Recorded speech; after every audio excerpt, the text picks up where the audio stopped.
Halo semuanya, kembali lagi di Sosiologi Channel bersama saya Andran Adidharma dari Angkatan 2019B. Kita akan kembali melanjutkan pembahasan mengenai teori-teori kritis.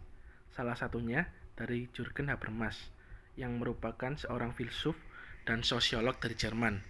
Ia juga merupakan penerus generasi kedua dari mazhab Frankfurt. Seperti yang sudah dijelaskan pada video minggu lalu atau sebelumnya mengenai profil dan biodata dari Jürgen Habermas. Kita akan membahas salah satu teori kritis beliau, yaitu teori rasionalitas komunikatif. Apakah rasionalitas komunikatif itu? Untuk memahami maksud dari istilah rasional komunikatif, maka di sini kita dibutuhkan juga pemahaman tentang apa yang dimaksud dengan rasionalitas instrumental. Rasionalitas instrumental adalah rasionalitas yang diarahkan atau bekerja untuk mengejar seefektif mungkin kepentingan diri sendiri dan bersifat menominasi dan menghegemoni. Rasionalitas instrumental ini juga bersifat monologis dan juga bertujuan untuk mengontrol.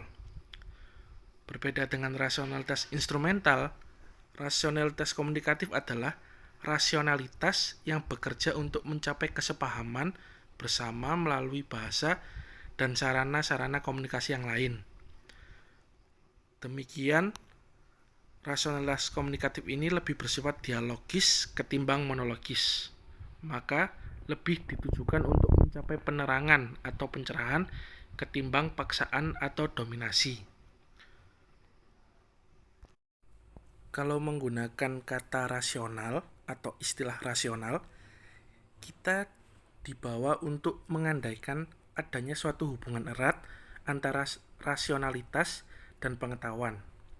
Pengetahuan kita memiliki struktur proporsional atau apa yang diyakini dapat dipresentasikan dalam bentuk pertanyaan.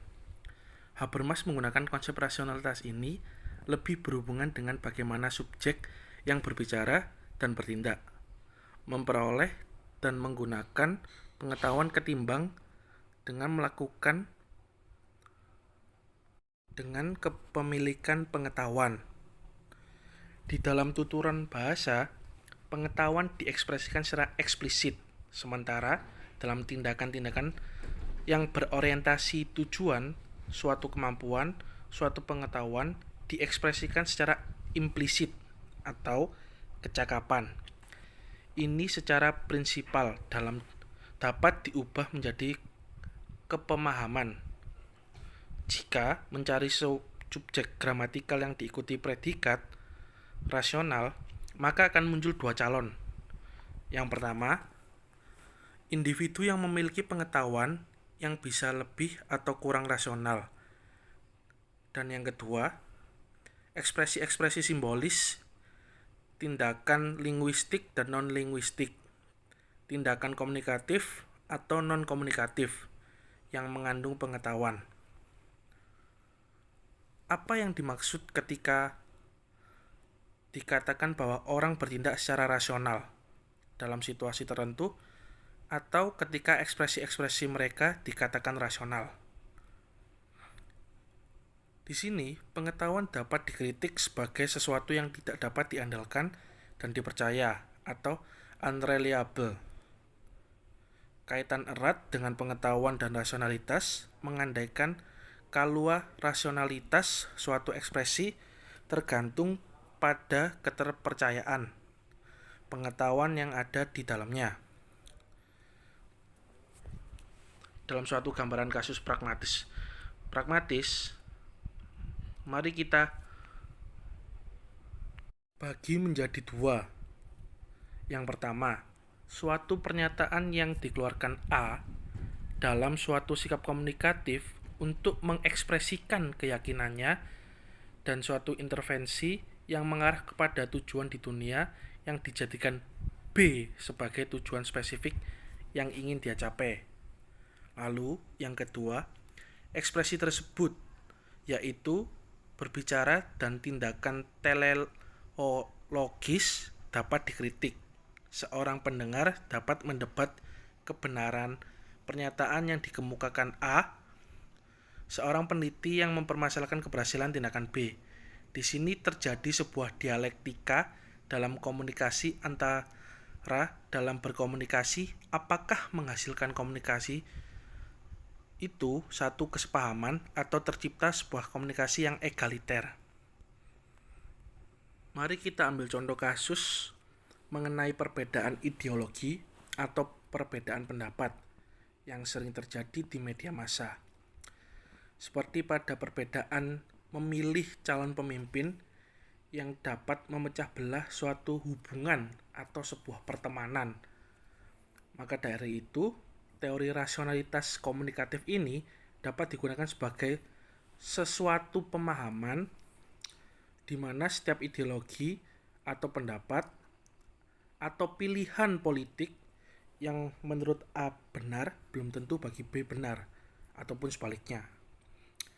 Maka dari itu, sebuah dialog atau komunikasi antara kubu A dan kubu B dapat kita lakukan untuk mencapai sebuah penerangan atau pencerahan dari suatu perdebatan, di mana hal tersebut dapat memunculkan solusi jitu menghadapi masalah yang akan datang. Lalu, praktik komunikasi sendiri harus mengandaikan berlakunya beberapa syarat. Syarat-syarat atau klaim-klaim tersebut menurut Habermas tersendiri ada 4. Yang pertama adalah kejelasan apa yang akan dikatakan sehingga apa yang ingin dikemukakan dapat dimengerti. Jadi antara kubu A, pendapat kubu A harus dapat dimengerti oleh kubu B, begitupun sebaliknya. Lalu yang kedua adalah mengungkapkan sesuatu dengan benar. Jadi pendapat dari masing-masing pihak harus diketahui kebenarannya atau dibuktikan kebenarannya. Yang ketiga adalah mengungkapkan diri apa adanya, maksudnya dengan berkata jujur. Yang keempat, menyatakan sesuatu sesuai dengan aturan atau norma komunikasi, sehingga pembicaraan dapat dimengerti antara satu dengan yang lain. Maka dari itu, di tengah semakin banyak problem yang muncul akibat perbedaan persepsi, ideologi, agama, serta kepentingan-kepentingan inilah, konsep tersebut dapat digunakan sebagai alternatif solusi yang paling jitu. Di dalam masyarakat majemuk seperti Indonesia, kemampuan berkomunikasi yang baik untuk mencapai kesaling pengertian bersama mutlak diperlukan, sehingga interaksi masyarakat yang terdiri dari elemen-elemen sosial yang berbeda dapat dipertahankan.